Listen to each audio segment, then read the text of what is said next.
कैसे हो? मैं हूँ आपकी हिंदी की टीचर भारती सरोदे।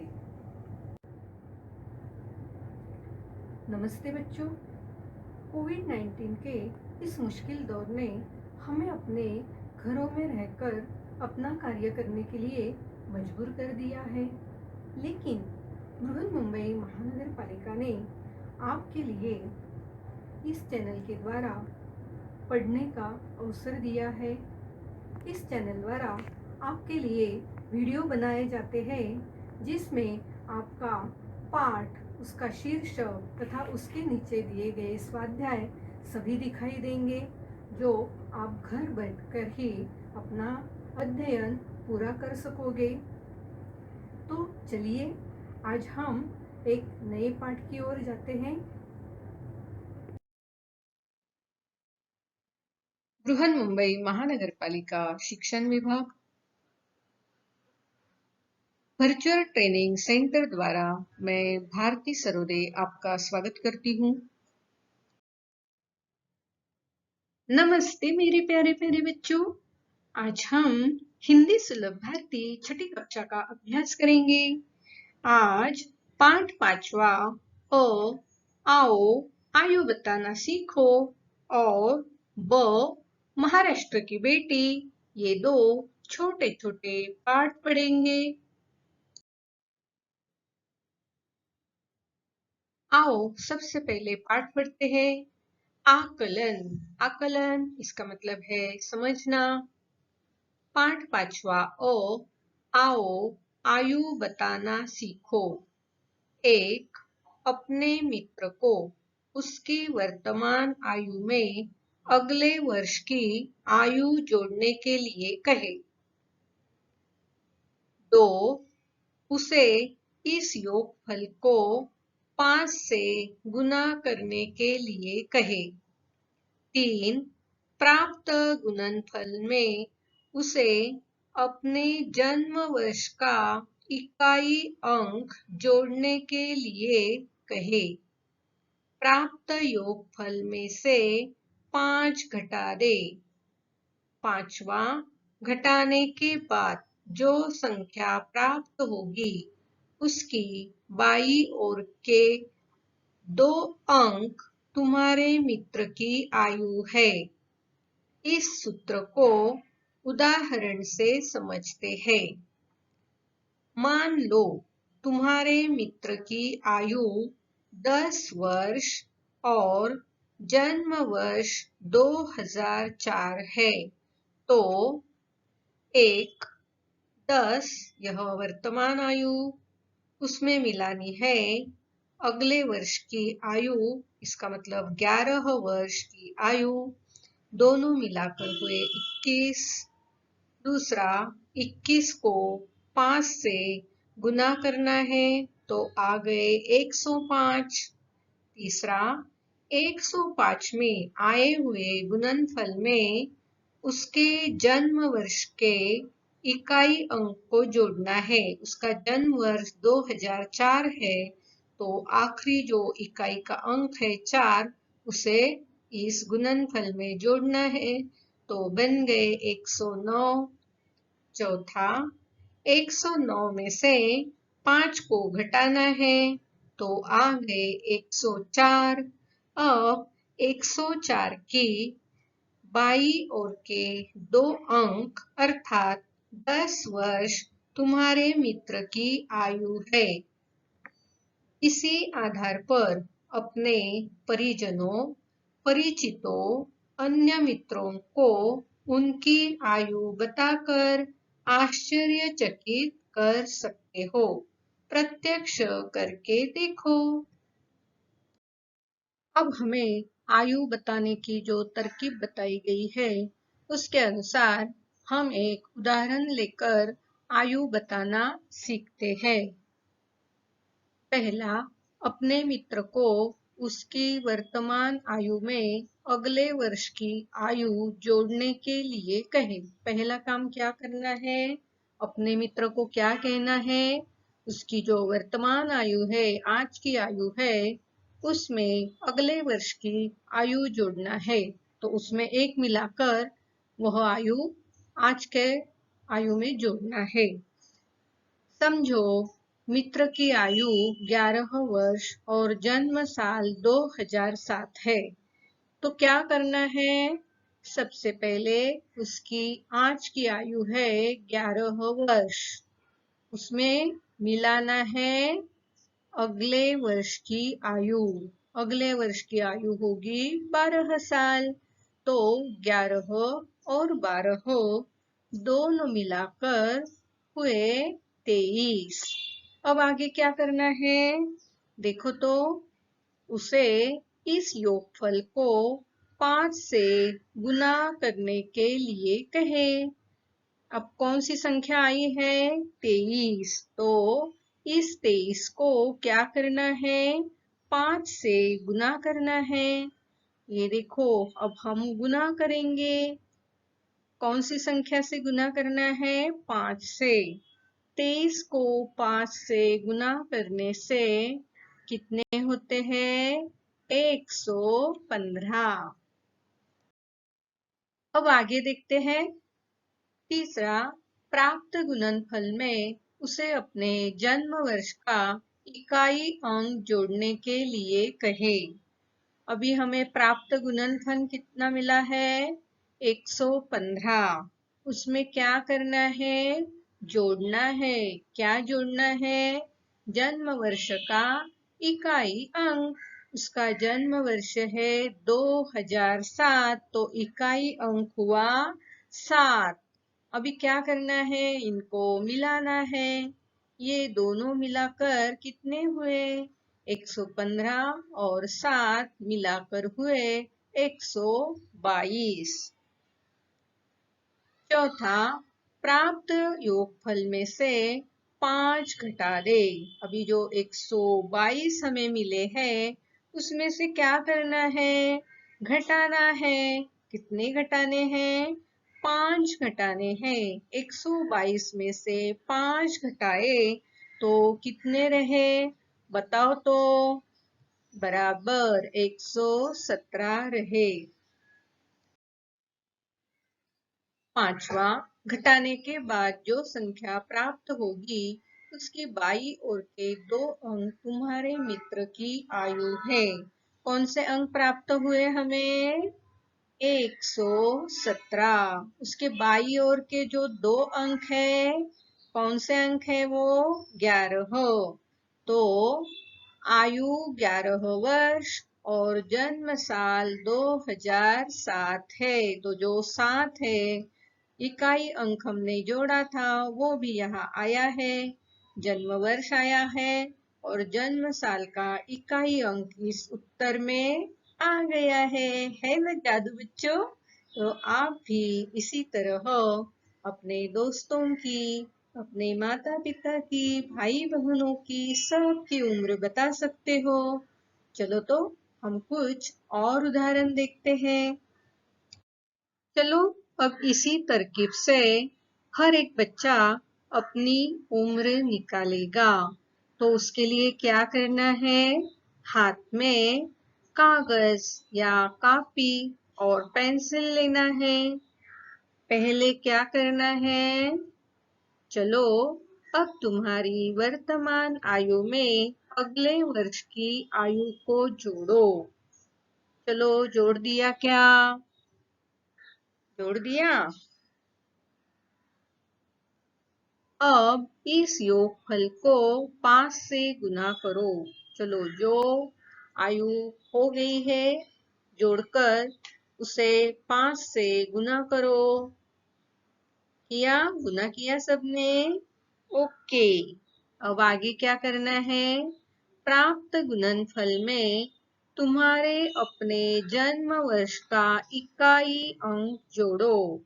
तुम्हारा जन्म वर्ष का इकाई अंक क्या है? मालूम है ना तुम्हें? तो चलो इस गुणनफल में जोड़ दो, मिला दो उसको। आगे क्या करना है? प्राप्त योगफल में से 5 घटा दे। अब जो योगफल आपको मिला था उसमें से क्या करना है? 5 को घटाना है। तो चलो घटा दो। घटा दिया? तो आगे देखते हैं।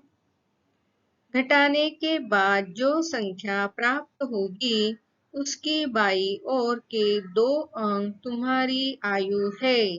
बराबर आई ना तुम्हारी आयु, है ना बच्चों? तो तुम्हें यह बात समझ में तो आ गई क्या क्या करना है। तो इसी तरकीब से आप अपने दोस्तों को, अपने भाई बहन को उनकी आयु तुम बता सकते हो और उन्हें आश्चर्यचकित कर सकते हो।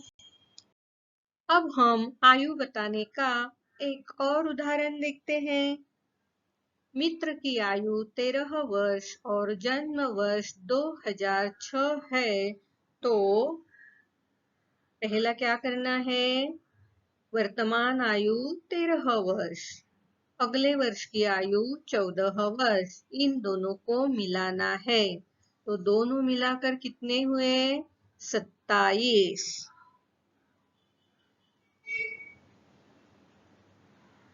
अब क्या करना है? 27 को 5 से गुना करना है तो आए 135।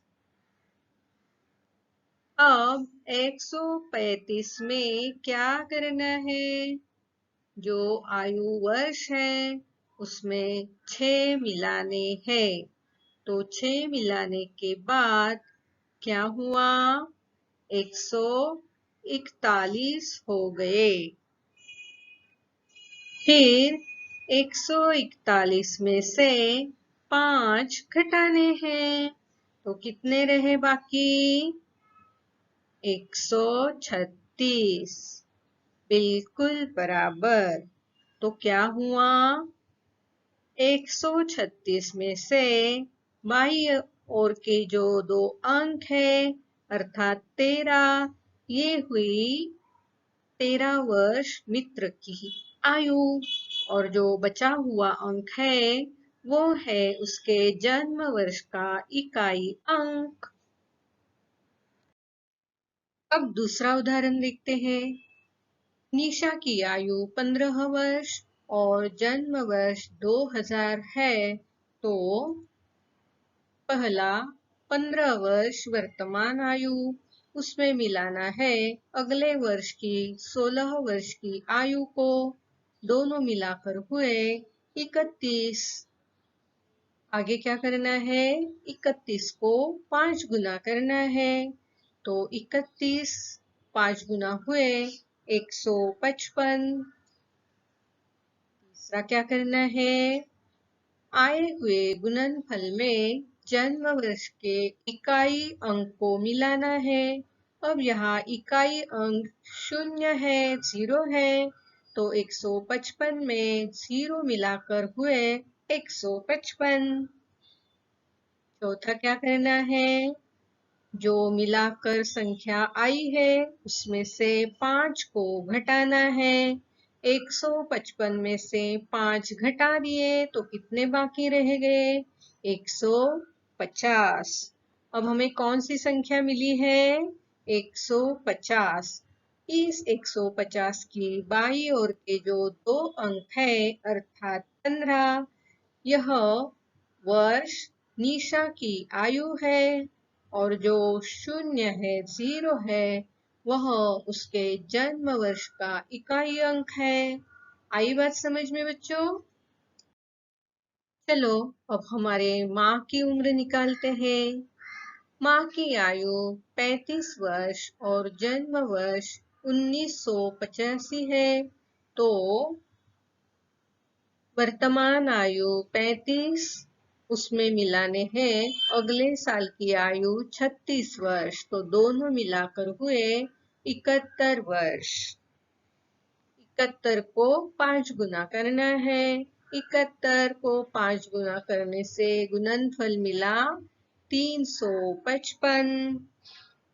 अब 355 में गुणनफल में हमें क्या करना है? जन्म वर्ष के इकाई अंक को मिलाना है। 355 में 5 मिलाकर हुए 360। अब आगे क्या करना है? इस अंक में से 360 में से 5 को घटाना है तो कितने मिले? 355। तो देखो 355 में बाई ओर के जो 2 अंक है अर्थात 35, यह वर्ष माँ की आयु है और जो 5 बचा है वह उसके जन्म वर्ष के इकाई स्थान का अंक है। आई बात समझ में?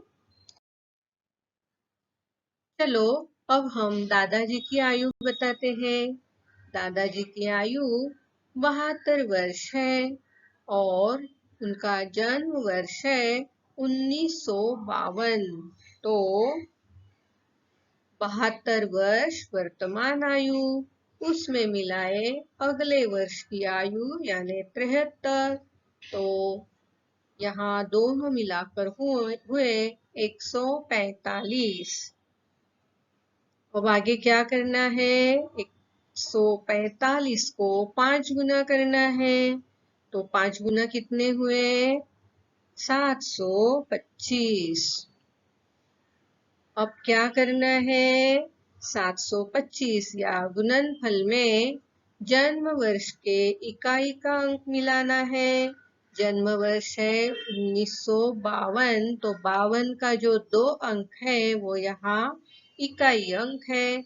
उसे अब हम 725 में मिलाते हैं तो कितने हुए? 727।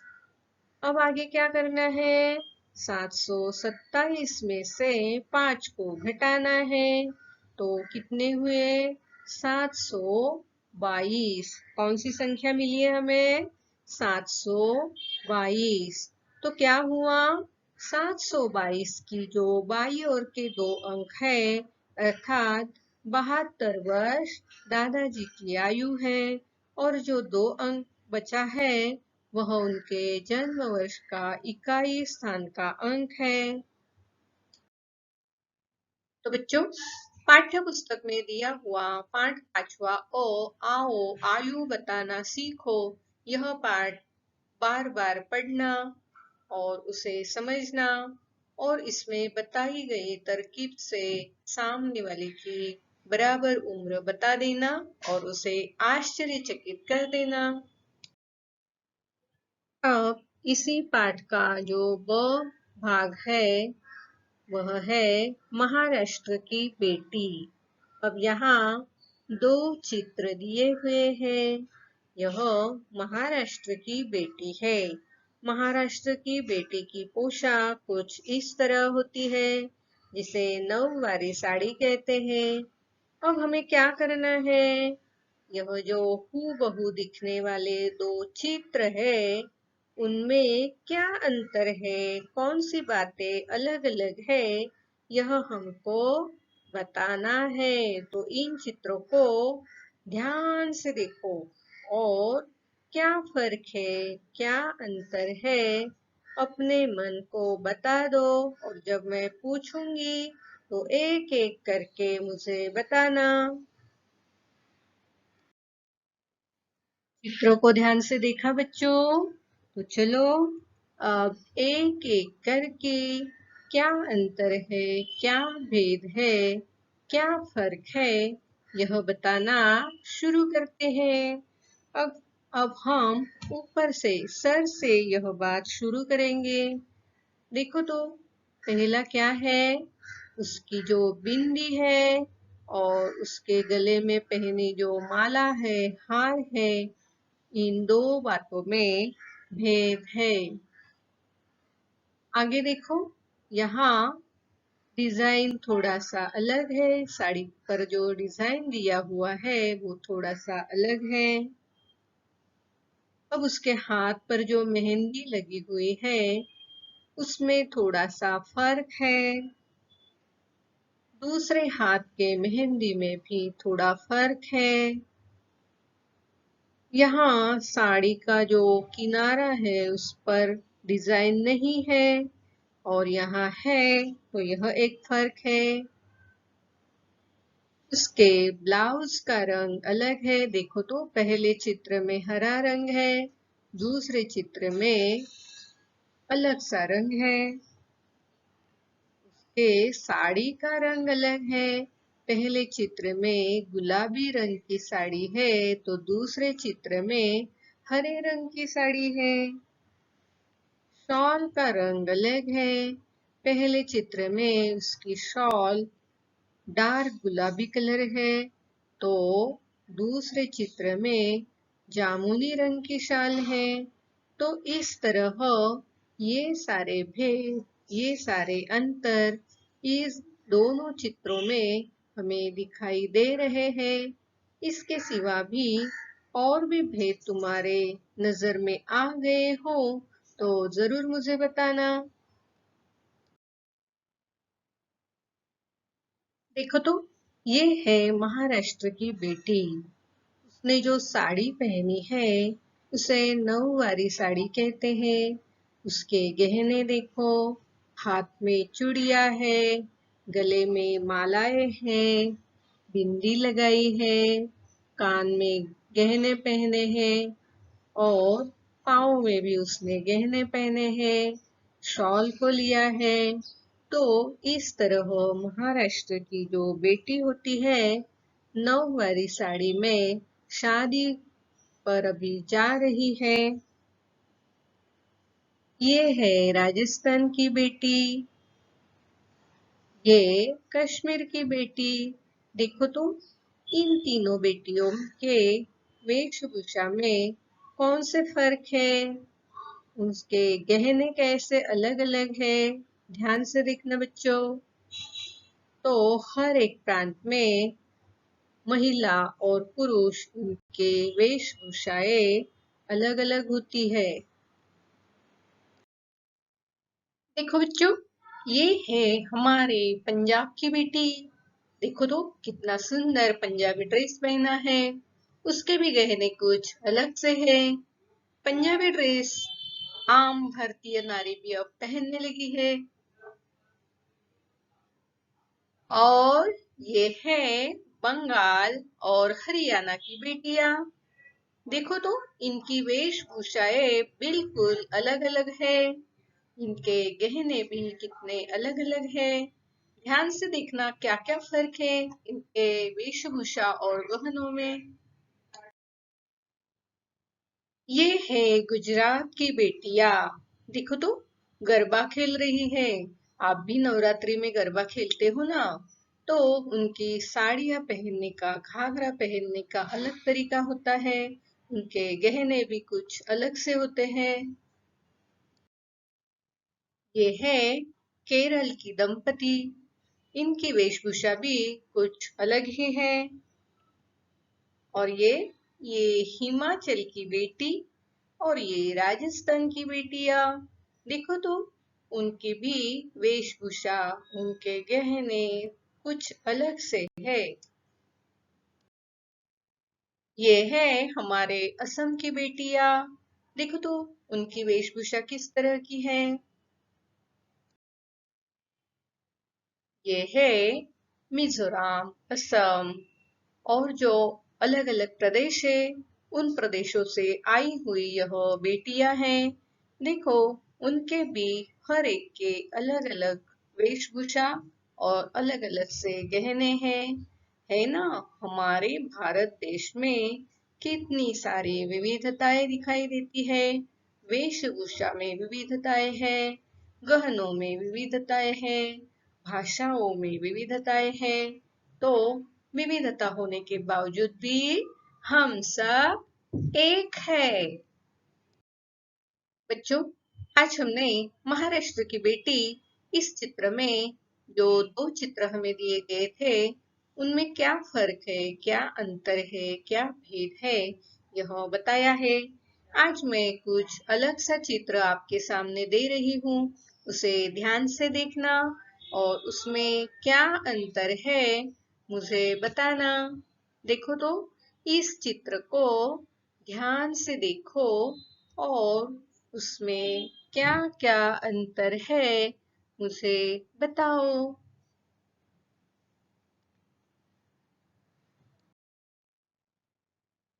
स्वाध्याय।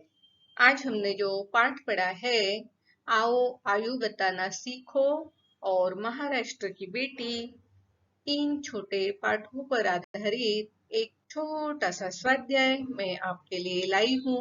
देखो, प्रश्न पहला, गीता की आज की आयु 17 साल और जन्म साल 2005 है, तो उसकी उम्र किस तरह निकालोगे?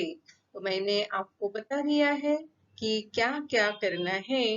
वह सारी पायदानें यहाँ लिख देनी है और गीता की आयु निकाल कर दिखानी है। प्रश्न दूसरा, तुम्हारे परिवार के सदस्यों की उम्र इस तरह से निकाल कर उन्हें चकित कर दो। प्रश्न तीसरा, महाराष्ट्र की बेटी के बारे में जानकारी लिखो।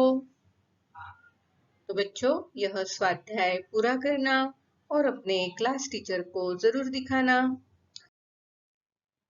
प्यारे बच्चों, आज हमने पाठ 5वां आओ आयु बताना सीखो और महाराष्ट्र की बेटी, ये दो छोटे छोटे अलग से पाठ को पढ़ा है। आपको अच्छे लगे ना ये पाठ?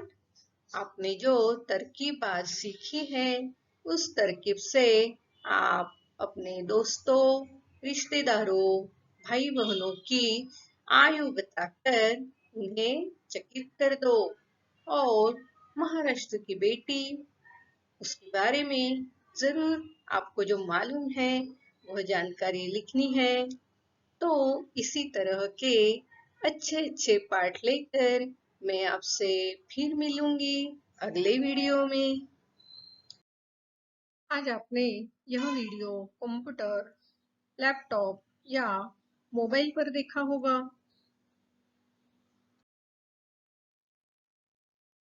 वीडियो के अंत में इस तरह का एरो दिखाई देगा।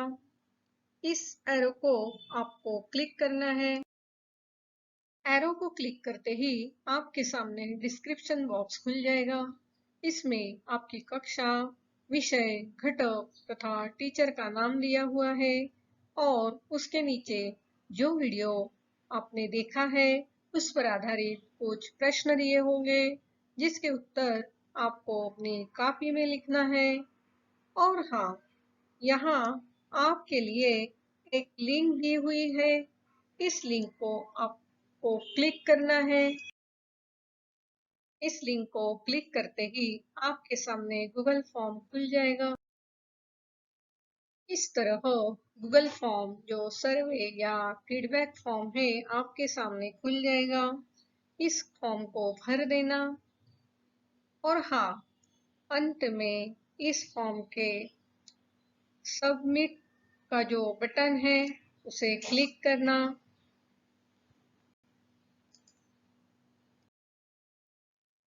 इस लिंक को क्लिक करके गूगल फॉर्म जरूर भरना। और हाँ, अगली बार वीडियो देखने के लिए छठी कक्षा का ये थंबनेल जरूर याद रखना। मेरा ये वीडियो आपको जरूर पसंद आया होगा, तो इस वीडियो को लाइक कीजिए, शेयर कीजिए, सब्सक्राइब कीजिए। मेरा ये वीडियो ध्यान से देखने के लिए आप सभी को बहुत बहुत धन्यवाद।